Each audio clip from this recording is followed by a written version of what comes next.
Hey everyone, Shane here.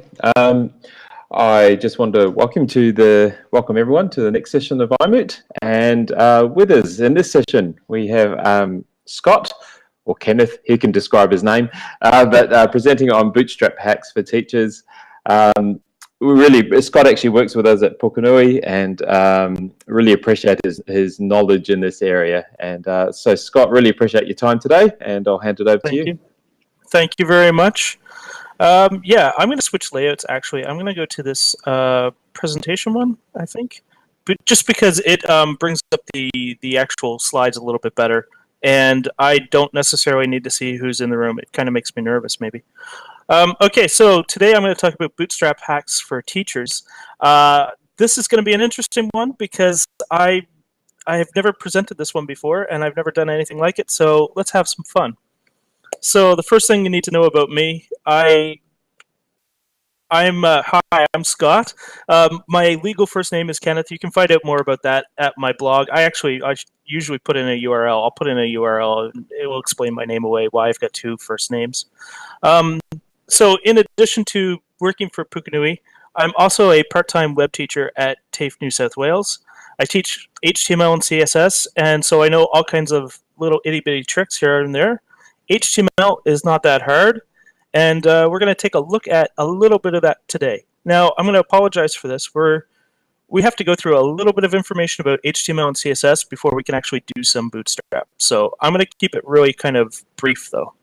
So all you're really going to know about HTML is HTML stands for blah, blah, blah, blah. You don't really need to know any of that stuff. All you really need to know is that it's all about the content of a web page. So HTML is what a web page says. It's the information, the data on the web page. CSS, that's like a language, but it's not really a language. It's blah, blah, blah, blah, more technobabble you don't really need to care about. It's the style of a page, the look of a page. So HTML and CSS together actually form your web page. So here's an example. Now this is just a little snippet of a web page. This is how we create a paragraph in HTML. We start with a p tag, and we have a close p tag, and in between, we put in a bunch of words. It's that simple. Okay, I know that computer code, sometimes that freaks people out, but it's not that hard. That's a pretty simple example to understand.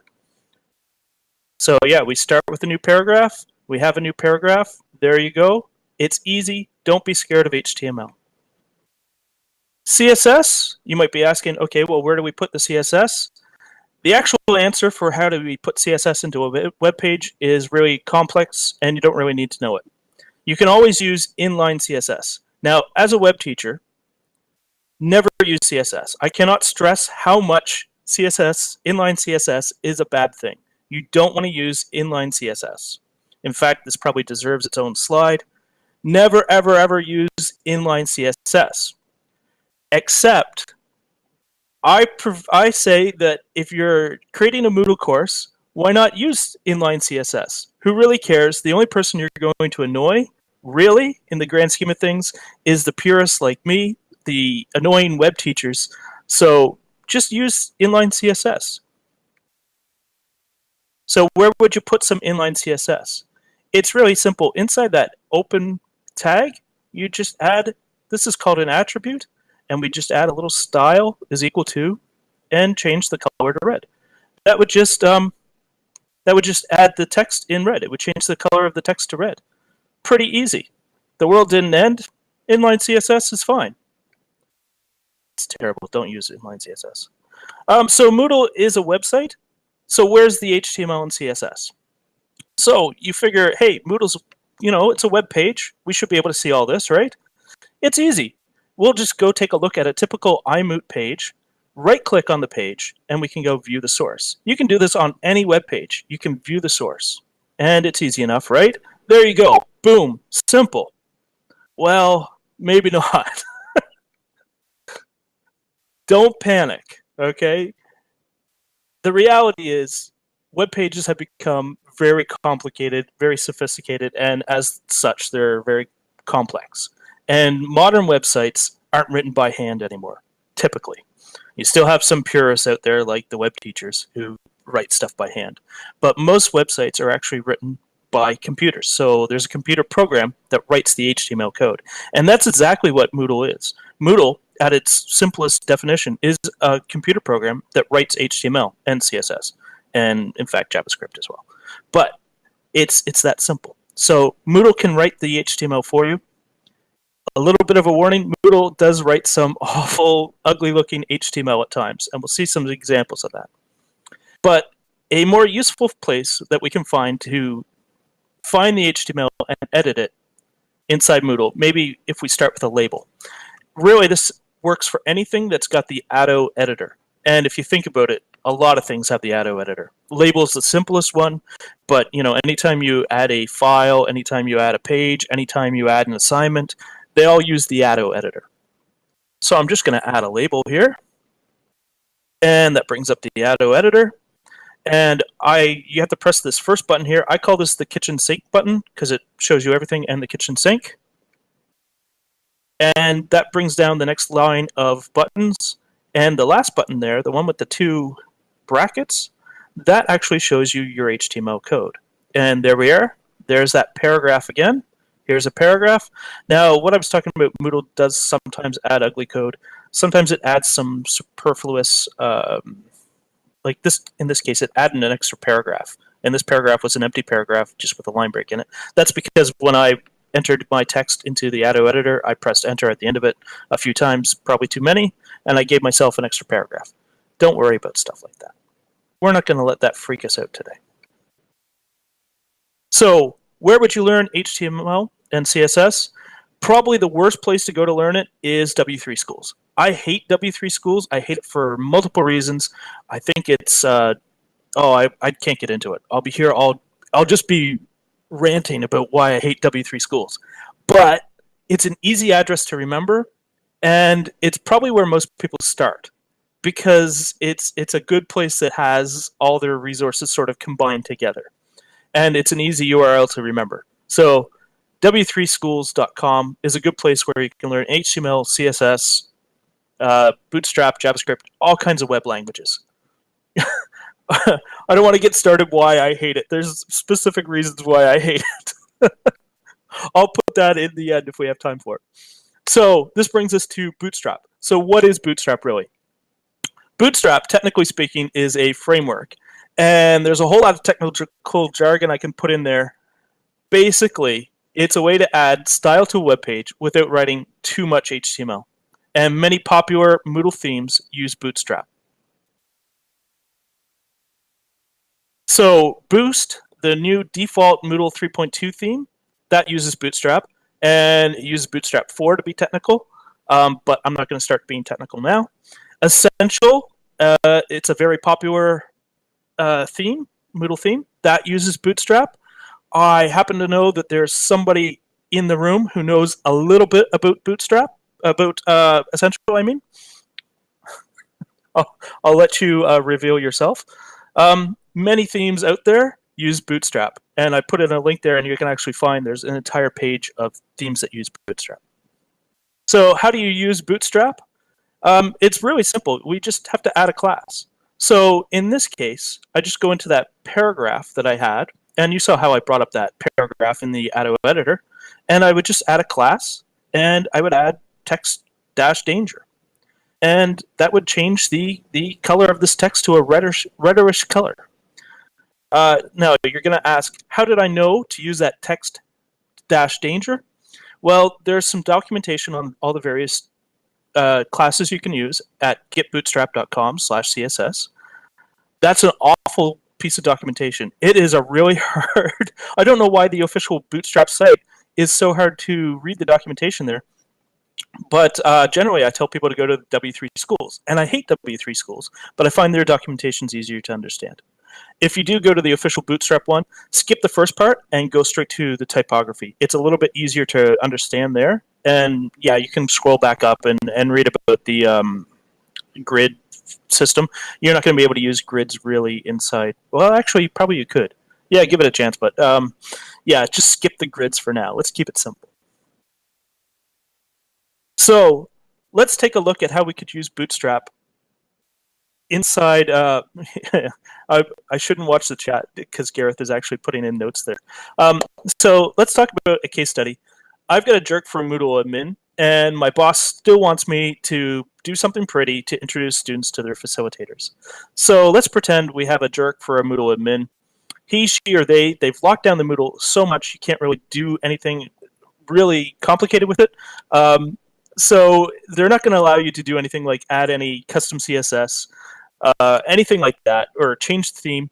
They won't let you change the theme, even for the course or the category. You are assuring them that they could change the theme just for this category. They don't believe you. They don't want to change the theme for the whole website. So they have totally locked it down. And the boss still is saying, hey, this website isn't pretty enough. She still wants you to make it pretty. Now, there is a small chance that this was based on a true story. I totally exaggerated, though. So let's start by doing something like we're going to introduce the facilitators for this course.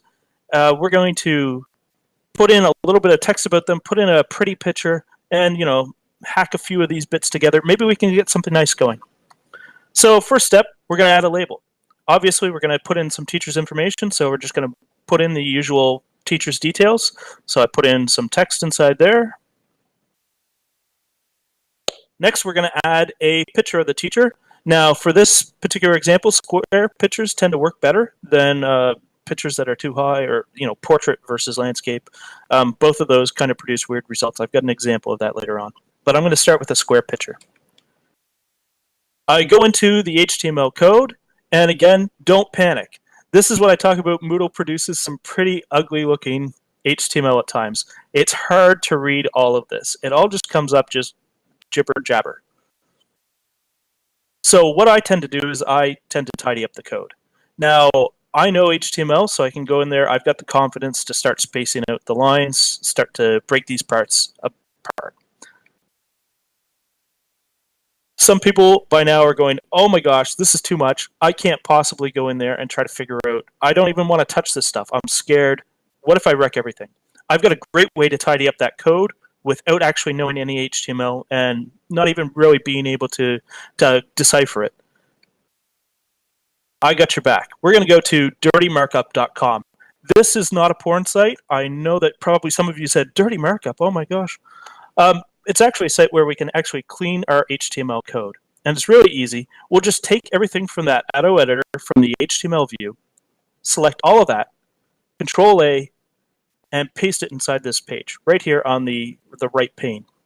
The next thing we want to do, make sure that we have this set for code fragment, and then just hit the clean button. That will actually clean our code for us. And it gives us this nice looking HTML that, even though I don't know HTML, well, I know HTML, but even if you didn't know HTML, you'd be able to look at that and understand it. So you just copy that code, paste it back inside your auto editor, and you're good to go. Now, the next thing that you have to do, we actually have to find the image. The image isn't too hard to find. It's this tag here, img. That's the image tag. So inside that image tag, that's what we're going to be working with. We're going to find the classes for this image. Now, by default, Moodle already added some classes to it. So it automatically added this image-response and this auto image button text bottom. I don't even really know what that is. So you might be like, okay, I can't add a class. It already has classes. Well, sure you can. You just add a class up to the front. It's always easy. You just, boom, put in another class. So by adding image circle, we're going to take that square image and we're going to make it a nice circle. And again, you can find out these image classes on W3 Schools. So this is a nice, easy one to use. And that's going to turn that picture into a nice circle picture. Suddenly, that looks really cool. Now, your boss is probably saying, yeah, that's great, but the text, can we wrap it around the picture? Well, we can. We can't use Bootstrap for that, but we can add a little inline CSS. So I'm going to go find that picture again in my code, and I'm going to add style, and I'm going to add CSS styles. Sorry, the dog just went crazy. Somebody rang the doorbell. We can add a CSS style inside there, and we're going to add a float left, and we're going to add padding 5 pixels. Yeah, image circle is a Bootstrap class. Yeah, that's right. I've got the image circle Bootstrap class. And we've got the style, some inline styles right there. And when we go back to the preview, it actually looks like we've got a nice preview of that.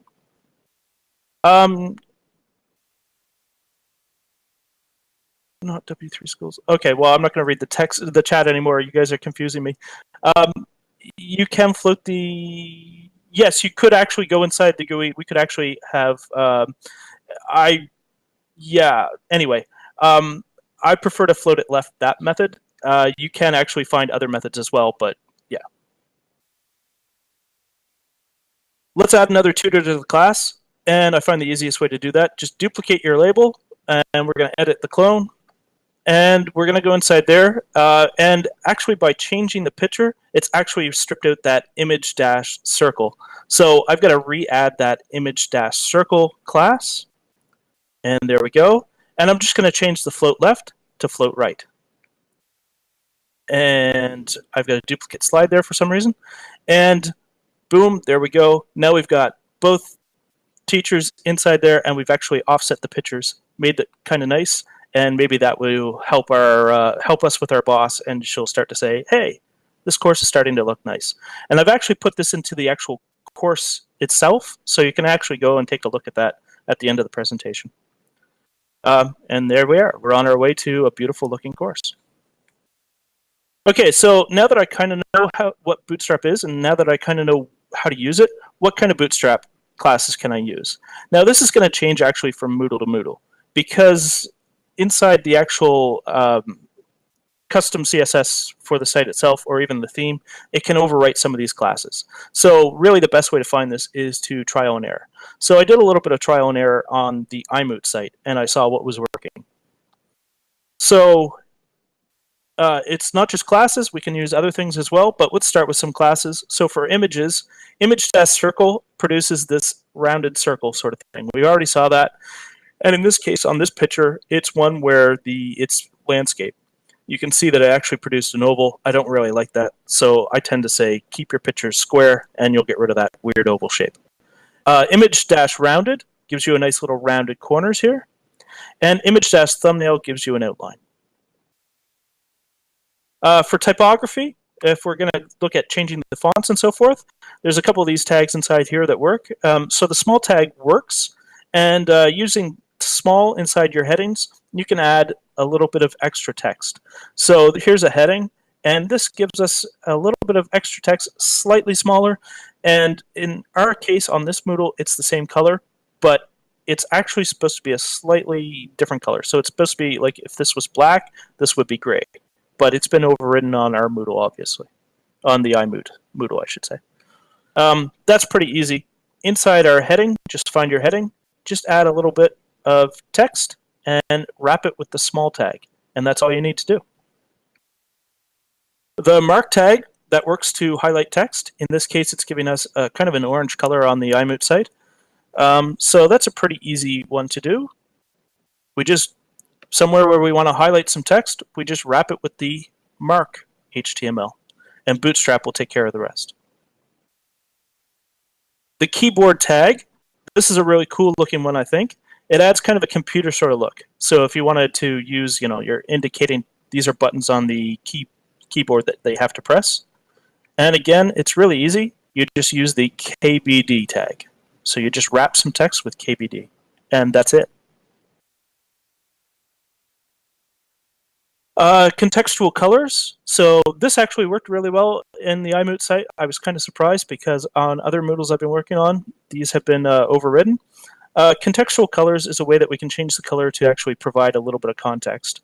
So text muted kind of gives it a grayed out look, and so forth and so forth. Text danger is a red. Text warning is an orange color.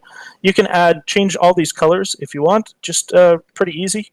Just inside your paragraph, just add those classes, and that's it. I'd go sparingly on this. Look, just because you have the ability now to make a rainbow page, don't make a rainbow page. Just use it sparingly, okay?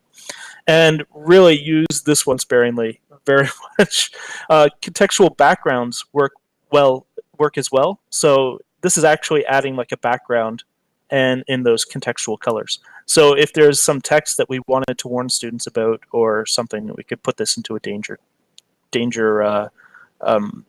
class. And yeah, again, in this case, I just used paragraphs, and I just added that class, BG Danger. Really easy. Striped tables, this one works really well, and I think that it really looks great inside Moodle. So you just build your table like usual. So I just built a table here, three columns and how many rows? 5 rows? 4 rows. Well, 5 including the headers. So I just put that inside there, and I wanted it striped, so each row had a slightly different color. Easy. Just find the table, and yeah, tables have a lot of code, so I didn't include all the code. But up at the top, just to find that table tag, add class, and you have to give it table and table striped. I know it's kind of weird to give it a class of table when it already is a table, but don't worry about that. Just add those classes, and that's it. Striped table. Labels, these things are called labels. They work, and they kind of work with mixed results with contextual, but it's just to add like the little tiny label at the end of some text, or actually we could have put it at the beginning, but it's like a little thing. In this case, I thought might work well for, indicating new stuff. And by the default one, it's just kind of a grayish color on this Moodle. But you can use contextual ones. So I used label-warning to produce this orange one. Really easy to do. You just go inside, and we just go span and add class of label and a class of default. And the one that I wanted with the warning, I just added label-warning. Now there's other ones inside there. There was primary success info. It's the same as the contextual colors. But I found on this Moodle, label-primary didn't work, and label-warning, or label-danger, I think, didn't work. It didn't produce the color results that I wanted. Again, it's probably something inside the theme. It's been overridden in this theme for some reason, so it's not available to me. So this is where testing comes in handy. You can use a well. Wells work well in this Moodle. A well just produces like a little bit of a well, it's a well. I don't know how to explain it. It's like a little line around the text, and it kind of looks. And some Moodles it will actually, in some cases, some websites it will actually be a grayish color, but it just gives us a nice little break from the rest of the text. So that would be a good thing if you want to draw attention to it. Kind of like a quote, yeah. You could use it as a quote. There's actually something called a block quote that kind of works, but on this Moodle wasn't producing really fantastic results, so I didn't put it in there. It's like a label. It's like draw attention to it. It's like a note. It's like a appendix or something like that, or not an appendix, like a footnote maybe, something like that. So we just put in a little well inside there, and we put in a little bit of text. Really simple to do. We just add a class of well. And there's actually a well-large and well-small, and it produces slightly different if you wanted a big, huge, giant well or a little tiny, teeny, tiny well. But I would just stick with just well. So now that we've learned some HTML or some Bootstrap classes, let's take a look at another case study. So use wells for labels. Excellent, good. So everybody's complaining about my boring hyperlinks. How can I make them prettier? This is one of my favorite things to do, and it's so simple. People are going to think you're a genius at Moodle, and it's no trick at all. You're going to be like, of course. So we're going to actually put a hyperlink somewhere. And hyperlinks look kind of lame. Sometimes they work inside the flow of text, but sometimes if you just have like a, click here to go to this site, that looks really lame as just a hyperlink. Maybe you want it to look more like a button. Easy, easy. So first we're going to add our hyperlink to our page. Resist the urge to add a URL. I know that there's a URL resource. It's useful for some things. I'm not saying that it's terrible. Don't ever use it. I like to just put them inside labels. So use the label inside there. We need it in this case because in a label because we actually need to get it to the HTML code. If we put it in as a URL, we couldn't actually get to the code. We're going to add some text. So we're going to add this, like we're going to have visit this blog, some text like that. So I would just put that into my Addo editor, type it in, and then I'm going to create a hyperlink. You know how to do this. You just highlight the text you want to become a hyperlink, and you could press the chain, and that creates a link. And there we go. You put in your URL for the link there. And view the HTML. This is what a hyperlink looks like inside HTML. It starts with the A tag. A stands for something, but you don't worry about that. That's a web teacher sort of thing. And there's the actual URL that you're going to go to, and there's the text inside the link. And what we're actually going to do is we're going to add a class. And in this case, we're actually adding two classes. The first class is button. That's going to turn it into a button. And we're going to add button-default. And that's that just creates like it gives it its style. So it's going to give it like a default looking button. Now, this is kind of an important thing here. We're going to add a role of button. Don't worry too much about that. What it is it's for accessibility. So what it's saying is, yeah, this hyperlink, it's got the role of a button, so it's acting like a button. I don't want to bog us down with talking about accessibility too much or why this role is important. Just throw it in there. It's going to help with your accessibility. Turn off your HTML view, and there we go. We've got a button, and it looks like a button. It's not a URL. It looks like a button, and it will actually function like a button. And you can actually change the color of it. So we can actually put in button-primary. So instead of that button-default, you put in button-primary. It looks like a primary button. So in this case, on this Moodle, it's this nice blue color. That's the same color as most of the buttons on this Moodle. This -success gives it kind of like it's usually a green one, but this one it's like off green. Info gives us a nice blue one. Warning gives us an orange. Red is for danger. Now, probably you should use these in context, but you know what? You could also I just like red, so I'm just going to use -danger. And yeah, okay, the technical people would say, oh, you should be using this for context, but hey, we're not going to get bogged down with technical stuff now, right? What was I going to say? Oh, it doesn't matter. It's fine. Oh, yeah, I know what I was going to say. Just because you have the ability to change them all colors, again, I stress, do not go with a rainbow theme. Use your colors. Like I am saying that you could use danger button just if you want red, but please don't make a rainbow on your website. Actually, use some thought to what the colors are you're going to do. So.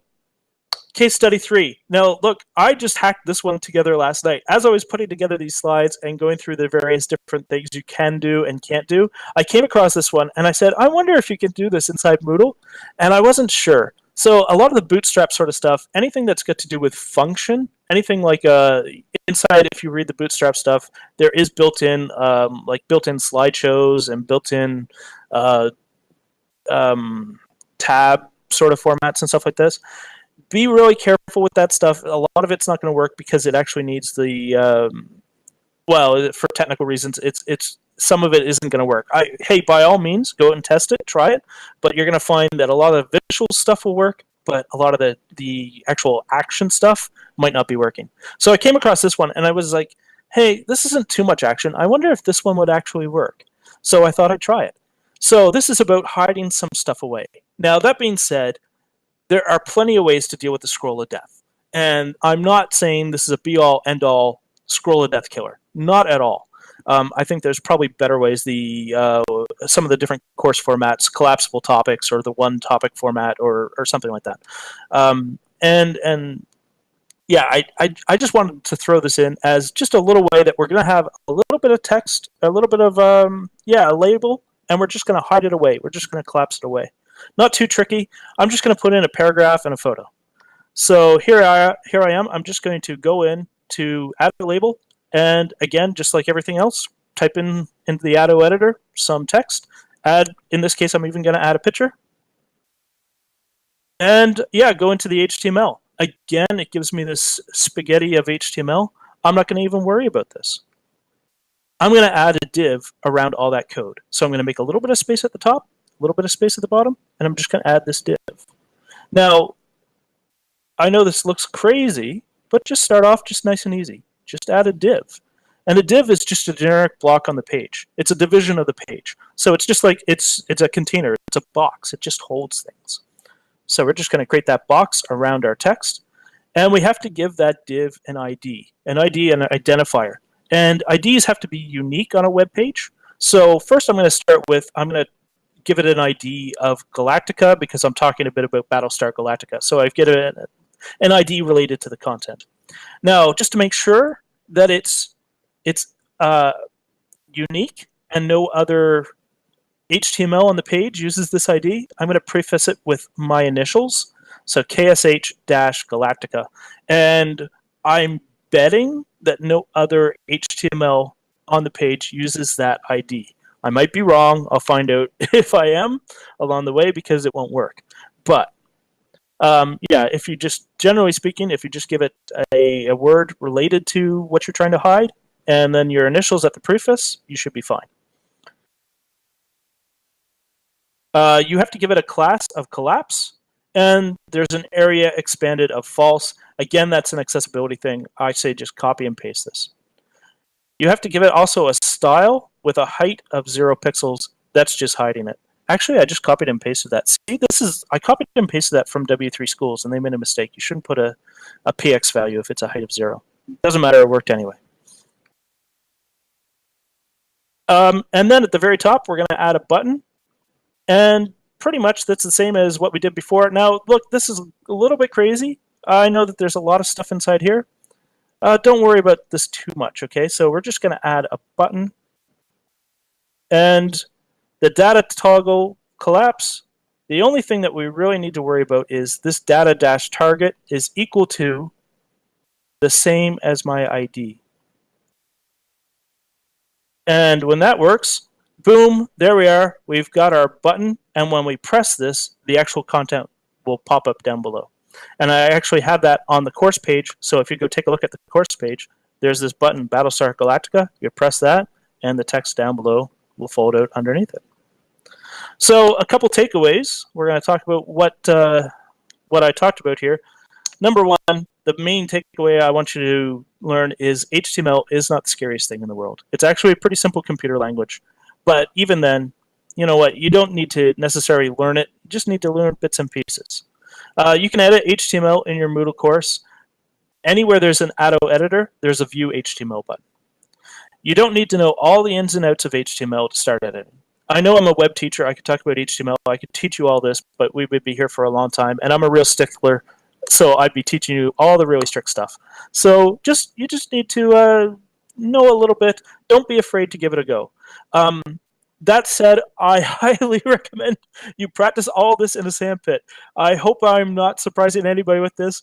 Create a sandpit course and go inside there and test all your stuff. Put in all your crazy experiments and then replicate it in your real life production stuff. You should never use inline CSS in the real world. That will make web people really cranky. Web teachers, it makes them very cranky. But when you're just playing around and you don't really know CSS, you don't have access to Moodle's custom CSS, the only way you can change CSS is inline CSS. So why not? Make the web people cranky. Don't worry about them. Do your thing. If you have access to the CSS, or sorry, if you have access to the HTML, you can start adding Bootstrap classes. And provided your Moodle has a Bootstrap theme, you can go in and start trying these classes. Not everything works. Try it, test it in your sandpit, see what works. The simpler Bootstrap usually works. It's when you get to the crazy stuff that you'll start to find it's really falling over. Rounded images works really great. I always use rounded images. Nito typography usually works. The button hyperlinks, that works usually, and that's really cool. Oh, yeah, I just saw, can you do this in TinyMCE? There is a button for your HTML code in TinyMCE, so no problem. I just went with the auto editor, but yeah, that button is there. Get creative with your course. Take a look at Bootstrap on W3 Schools or the getbootstrap.com documentation and try to think about how would you use this in your course. With access to the HTML and CSS, you ultimately have control over the look of your course. Your Moodle admin might be a bit of a jerk, and they might think they control the site, but as soon as you can get into things, you can start to change it. And yeah, I did pretty good. We're at 9:36, so thank you very much. I'm going to throw it open to some questions. I noticed that there was a lot of questions inside there, so I don't know. I hope that you give them back to me. Scott, did you find you lose much code with the changes on the site, like theme changes? I find where I lose the most... remove the toggle button. That's awesome, Narissa. Where I found I lost code was anytime I... how do I explain this? Stuff like I had that perfect label with the picture of the teacher, and the picture was in perfect circle. As soon as I duplicated that and I edited the picture, I lost a lot of code. Not a lot. I really just lost the class. If you switch between the HTML and the default view, sometimes when you're editing it, you'll lose some of your HTML. You'll lose... definitely you'll lose your formatting, but there's bits and pieces that the Atto editor or the TinyMCE editor will alter things around. I like to I have a snippets file. So like when I'm happy with that block for the teachers, I would actually copy and paste that HTML code inside my snippet file, and that's just a Word document. And yeah, I would start from that snippets file. And I just add a label, add an empty label, go into the HTML, copy from my snippets Word document, paste it inside there, and I go from there. We had another question. Really useful. Rory, how many ideas you have given to bypass admins? Oh, hey, I know a lot of tricky stuff. Check to see if your teachers can use JavaScript on their courses. If you've got a nefarious web teacher, they can do all kinds of crazy stuff. Finding particular institute changes the theme a lot. Yeah. Again, Tabitha, that's a great point. It's like like the content typically stays, but as soon as you do something like a theme change or something, you can, as a teacher who you don't have access to that sort of stuff, you might find yourself going back into the course and redoing a lot of this Bootstrap stuff. Actually, I should mention this. One of the things that I didn't include this inside here because it's not in the Boost theme, but I know that it's inside. I know it's inside Essential, and actually, Gareth, you can tell me if this is true or not. There's a thing called Font Awesome, and it's a way that we can actually add icons inside there, just using classes. And I love Font Awesome. I was going to do some demos on this, but I knew that I couldn't actually do the demo on the iMoot site itself, so I didn't include any Font Awesome stuff. But yeah, if you're looking for really cool fonts, look at Font Awesome. Do a Google search on that. I think it's coming actually to mainstream Moodle as well. So that's some really cool stuff. Actually, just chip in there, Scott. Font Awesome is now in the Boost theme in Moodle 3.3 and shipping in standard. There we go. Yeah, so we didn't have it for the iMoot site, but yeah, Font Awesome it totally rocks. Will updates from Moodle themes break these Bootstrap codes in the future? Never say never. Look, it shouldn't. But sometimes things change. It's like if your Moodle admin updates the theme, definitely go back through your course, take a look and see if it broke anything inside your course, and hopefully you have that snippets file, and you can actually go back and take a look. Is there any way to predict what will be changed? Nick, you ask a great question in that no.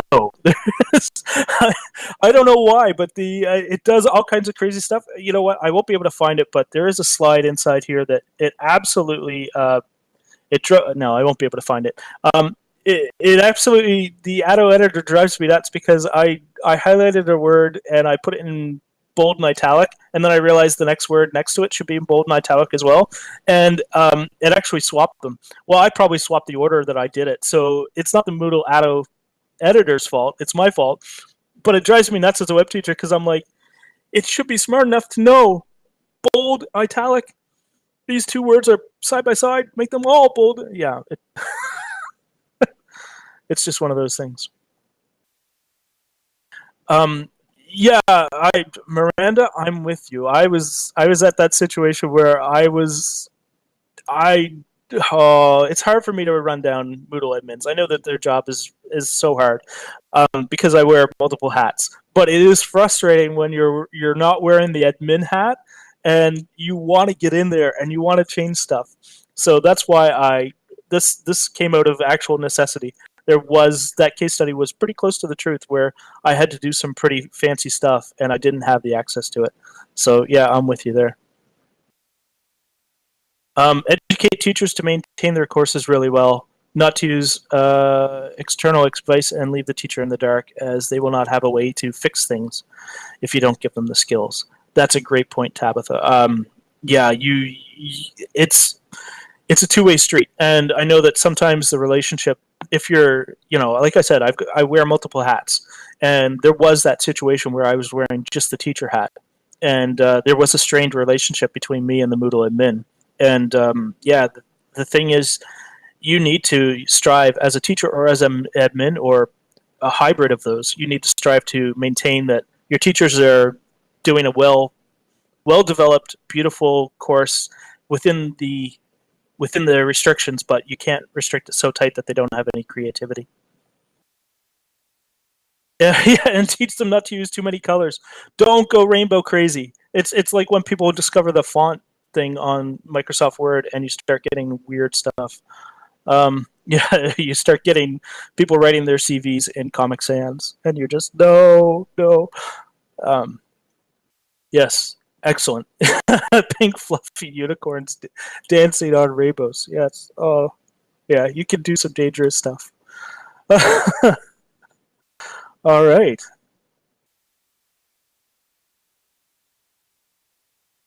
An exemplar document in a hidden section. That is a great example, Miranda. I love that. I do that all the time too. We tend to use the one topic format at TAFE New South Wales, and we actually have a tab that's only for the teacher or the course creator, I should say.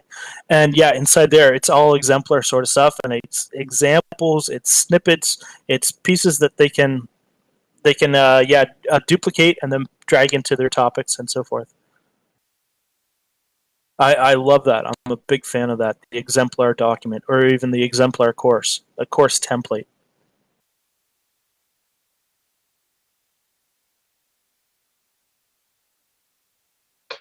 Thank you very much. Thank you everybody for joining me today. And yeah, I'm really glad that yeah, I wasn't sure how this one was going to go, so I really appreciate that some people found this interesting and useful. Can the admin block or filter off Bootstrap hack inserted by the teachers? Yes, they can. The admin can go in and they can change the custom CSS. They can overwrite those actual Bootstrap things. So yeah, you can always, as an admin, you've got the final. You can do something. Thank you very much, everybody. Yeah, thank you. On behalf of the iMoot team, can I thank you? Yeah, Shane had to rush off there for various reasons. So yeah, thank you very much. Really informative, different. It's all very scary, but as you say, hinting at everybody don't get over that fear. Just that little extra. So brilliant. Really think I didn't know about the keyboard tag, and just so much more. Oh yeah. Just to get there, make a difference, and to make a difference to your learners in having a really different set of styles which then suit their needs. And as a teacher, you know what that is. So it's really great. So thank you for presenting and thank you for your time.